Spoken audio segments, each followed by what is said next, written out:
Hey, have you ever mispronounced an English word? Yes, I have. It's a common problem, even for native English speakers. Definitely. Did you know that some words are more challenging to pronounce than others? Yes, and it's essential to learn the correct pronunciation to improve your English language skills. I read that mischievous is one of the most commonly mispronounced words in English. Do you know how to pronounce it correctly? Yes, it's pronounced mischievous, not mischievous. Wow, I've been saying it wrong my entire life. What other words are commonly mispronounced? Nuclear is another one. It's pronounced nuclear, not nuclear. February is another tricky one. It's pronounced February, not February. Exactly. Espresso is also commonly mispronounced.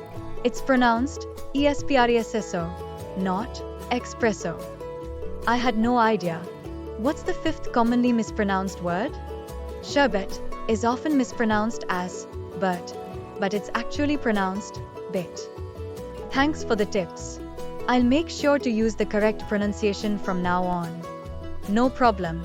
It's essential to improve your English language skills, and correct pronunciation is a big part of that.